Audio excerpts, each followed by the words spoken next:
Bahwa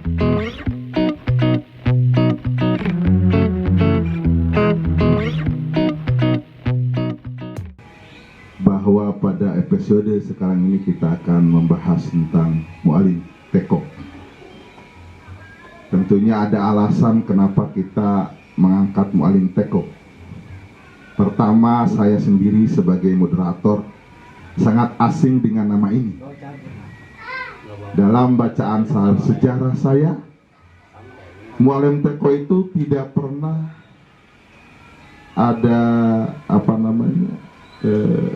masuk dalam bacaan sejarah saya. Makanya saya sangat menarik untuk membahas Mu'allim Teko ini. Hadirin, teman-teman semua yang ada di Kopi Tongkrongan dan juga yang setia live di Facebook Kopi Tongkrongan, kita mulai saja acara ngobrol ngopi inspirasi ini dengan narasumber Mas Radik Darmawan. Insya Allah siap. Apa kabar Mas Radik Darmawan? Alhamdulillah baik Bang Ivan. Mohon maaf agak terlambat tadi. Soalnya tadi ada yang menghadang. Yang menghadang namanya nasi kebuli. Luar biasa. Anget dan panas. Dia disajikan nasi kebuli di tempat lain, di sini kita siapkan kopi panas.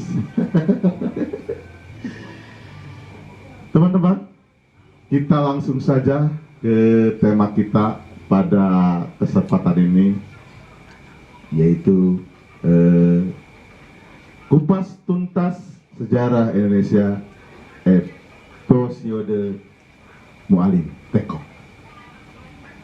Tapi sebelum kita bertanya atau kita menggali bacaan sejarah Mas Radik tentang Mu'allim Teko ini, dari episode kemarin ada beberapa yang request kepada saya tentang nenek moyang. Asik di nenek moyang.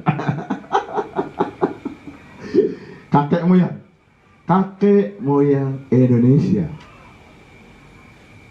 ternyata bukan saja dari dataran Yunan. Ada beberapa dari dataran-dataran lain datang ke Indonesia. Jadi kita sebelum ke Mu'allim Teko, Mas Radik, karena ini request dari teman-teman, sebenarnya siapa saja atau dari mana saja nenek moyang kita dan datang ke mana saja? Ya, monggo. Jadi kalau leluhur kita, kalau bahasa Jawanya leluhur.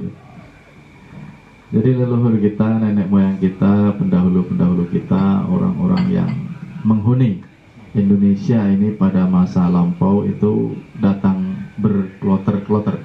Kalau istilah jamaah haji itu kloter-kloternya. Dan kalau secara singkat,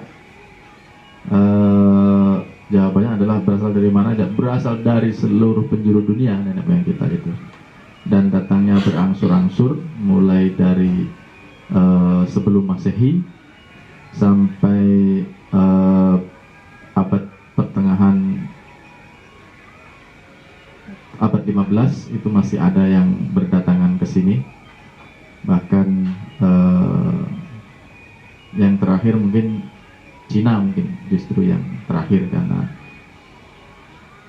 sensus Belanda tahun 1767 itu dia baru muncul ketika disensus di Binnenstad atau kota dalam, itu baru muncul etnis Cina ketika disensusnya terakhir, sebelumnya belum ada.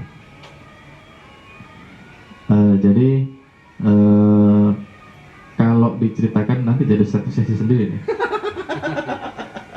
Nenek moyangku ini. Oh, boleh kita nanti untuk episode khusus membahas tentang nenek moyang.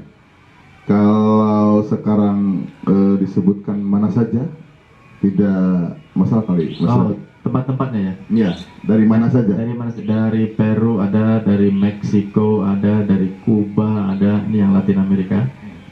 Kemudian dari Portugis ada, Samarkand. dari Spanyol, dari Samarkand, dari Armenia, dari Arab, dari Palestina, dari Bahrain, dari eh, eh, Persia, Iran, dari Maroko, Mesir, Aljazair, mana lagi? Oh, banyak Banyak. sekali ya. Jadi dari seluruh benua itu ada. Tapi kesimpulannya adalah mereka datang ke Indonesia secara Berkloter-kloter. kloter-kloter. Ya, ada kloter Iya. 1, kloter 2. Ya, tidak bareng dan serentak. Tidak. Karena zaman dulu kan belum ada grup WA. Jadi nggak bisa janjian. Oke, teman-teman. Berarti untuk masalah nenek moyang atau kakek moyang, kita nanti bisa khusus di episode lain. Karena bisa satu episode. Untuk saat ini kita fokus dengan episode kita Mu'alim Teko. Ya. Mu'alim Teko. Bisa jadi bukan saya saja yang asing mendengar nama ini ada di bacaan sejarah Indonesia. Sebenarnya siapa Mu'alim Teko ini, Mas Radi? Ya, jadi pertama Mu'alim Teko ini adalah sebutan ya. Jadi bukan nama di KTP, bukan. Bukan nama di KTP, bukan nama pemberian bapak beliau. Jadi ini adalah nama pemberian jamaahnya. Iya.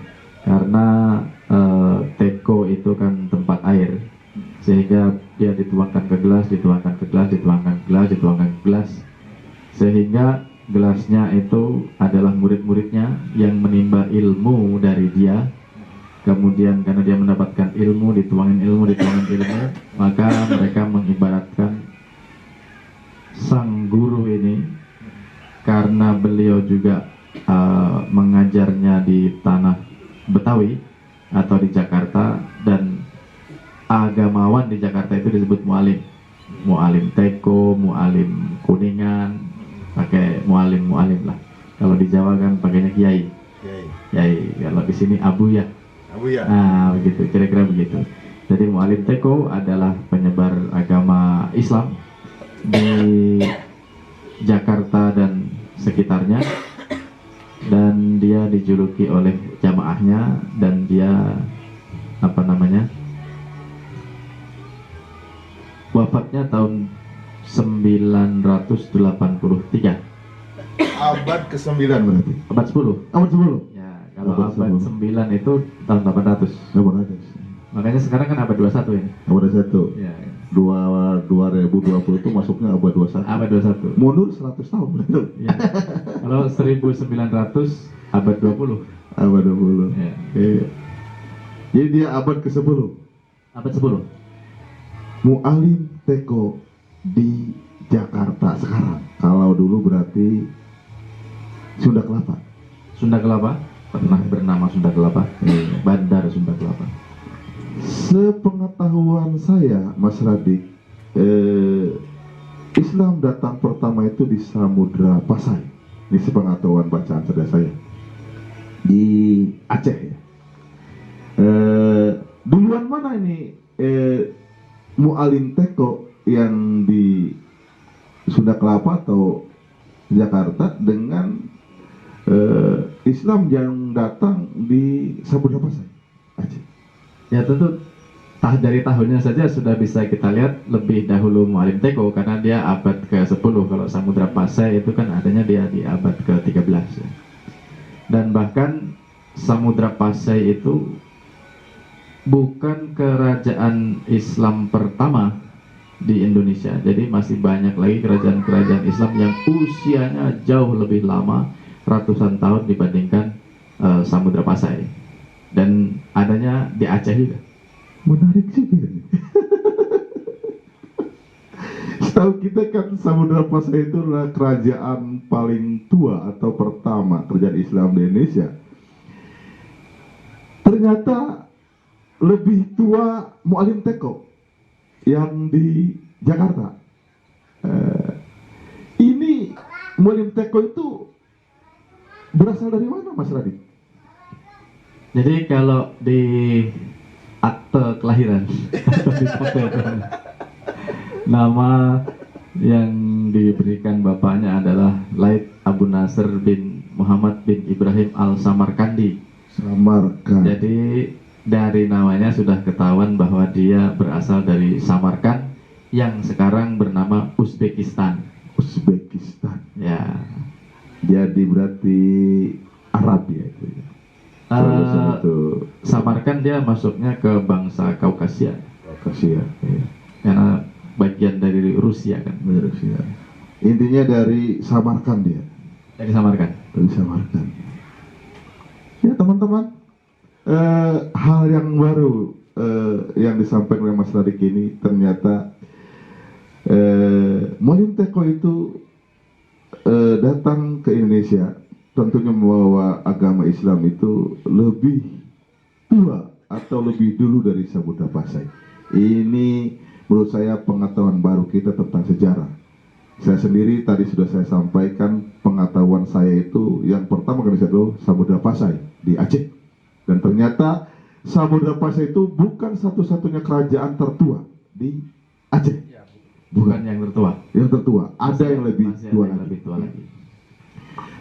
Menarik sekali Samudra atau apa namanya Muallim Teko ini. Kita kembali Mas Radik. Apa peranan Muallim Teko dalam penyebaran Islam di Indonesia? Peranannya? Jadi peranannya sangat penting karena ada secara umum penyebaran agama itu dibagi menjadi 3. Yang pertama adalah penyebaran monoteisme atau ajaran bahwa Tuhan itu satu. Jadi dari dulu nenek moyang kita meyakini Tuhan itu satu dan menyembah Tuhan yang satu itu. Jadi nenek moyang kita tidak pernah menyembah mesin giling, apa pohon berenuk, apa namanya batu split, belum pernah. Jadi kalau ada yang cerita-cerita bahwa kita apa namanya nenek moyang yang menyembah pohon sawu kecik, apa batu koral begitu, nggak ada buktinya. Gitu. Banyak klaim saja itu. Disebutnya kan animisme sama dinamisme. Jadi dari zaman dulu nenek moyang kita adalah orang-orang bertuhan. Kemudian masuk yang kedua, kloter kedua itu adalah membawa tauhid. Tauhid itu dimulai dari abad ke-7. Jadi tauhid, dan peran besar dari Muallim Teko itu adalah meningkatkan masuknya Islam itu tidak hanya tauhid tapi masuk ke fikih Islam. Meskipun beliau berasal dari mazhab Hanafi ya, Muallim Teko ini. Mazhab Hanafi. Sekolahnya di sekolah yang didirikan oleh Imam Hanafi. Dia sekolah nggak tahu sanawiyah atau apa gitu. Dia sekolah di sekolahan yang didirikan oleh Imam Hanafi. Nah, kita semua tahu bahwa kodifikasi hadis itu kan dimulai baru abad 9. Karena Imam Bukhari wafat 870. Imam Bukhari wafat di tahun itu. Kemudian, nah baru setelah itu fikih mulai ngetren. Jadi setelah ada hadis dikumpulkan, nah fikih mulai menjamur di situ. Nah, jadi peran besar Muallim Teko itu adalah di dalam memasukkan ajaran fikih Islam yang semula Islam hanya datang tauhid saja. Nah, fikih Islam itu masuk sejak zaman Muallim Teko karena kita bisa lihat tentu bukan dari buku sejarah yang Bang Iveng baca. Jadi ada di British Library itu Raffles membawa kitab ketika dia pulang dari Indonesia, membawa kitab, dan kitab itu ditulis oleh Muallim Teko, oleh Laith Abu Nasr bin Ibrahim Al-Samarkandi, itu wafat tahun 983. Nah, di situ yang diajarkan adalah nama judul kitabnya itu Bayan Aqidah Al-Usul. Bayan Aqidah Al-Usul. Al-Usul. Kemudian ada juga kitab tentang masail atau masalah-masalah, isinya tentang bagaimana tata cara peribadatan, bagaimana tata cara pernikahan, dan bagaimana tata cara penyelenggaraan jenazah. Jadi diajarkan di situ. Jadi fikih mulai masuk di era Mu'allim Teko, yaitu kitab yang dibawa oleh Raffles didapatkan dari seorang bernama Alvarez. Dia mendapat kitab itu dari kampung yang namanya Salemba. Salemba. Jadi Ba itu artinya kan pemukiman. Salem itu orang-orang Islam. Jadi Salemba itu pemukiman orang-orang Islam. Gitu. Makanya di situ karena ada ulamanya ya pada soleh-soleh lah di situ. Ini luar biasa, luar biasa. Sebelum kita jauh membaca peran Mu'allim Teko di Jakarta ini, saya akan berikan barangkali bukan penasaran saya saja tentang Mu'allim Teko ini, selain daripada asing. Yang kedua, tadi kita telah dengarkan dari Mas Radik bahwa Mu'allim Teko itu lebih tua dari Samudra Pasai. Yang kita sama-sama tahu kalau di sekolah itu pengetahuan kita yang pertama Samudra Pasai. Saya akan memberikan kesempatan kepada teman-teman yang hadir di Topi Tongkrongan untuk mengobati rasa penasarannya tentang Mu'allim Teko. Silakan Pak Des.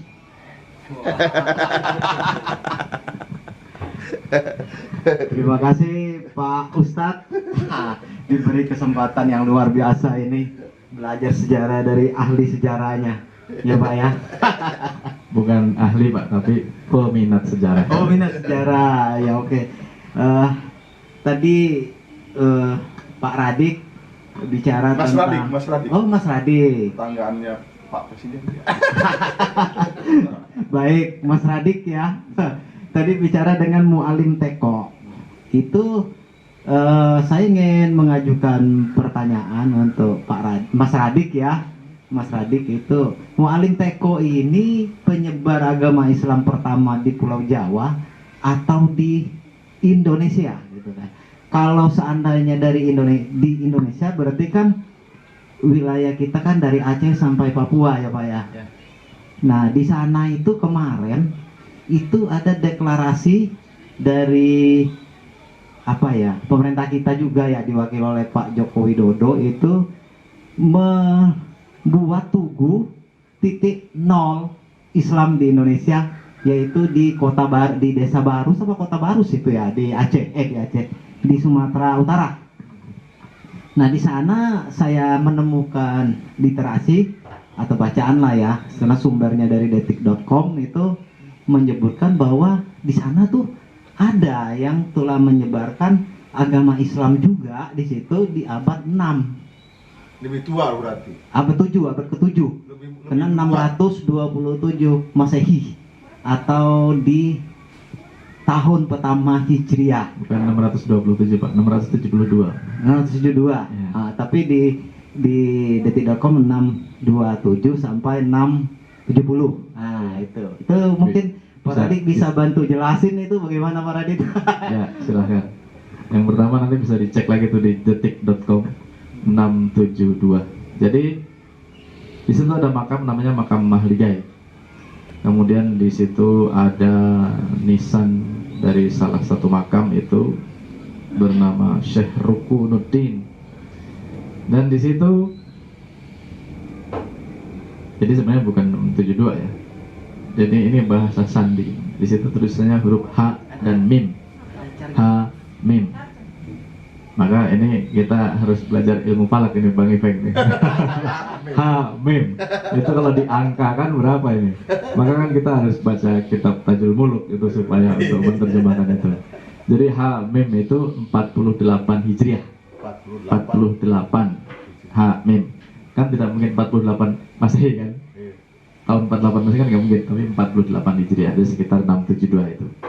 Karena kalau 627 Rasulullah itu wafat baru 632. 632 Rasulullah wafat dan kemudian baru disebarkan kan.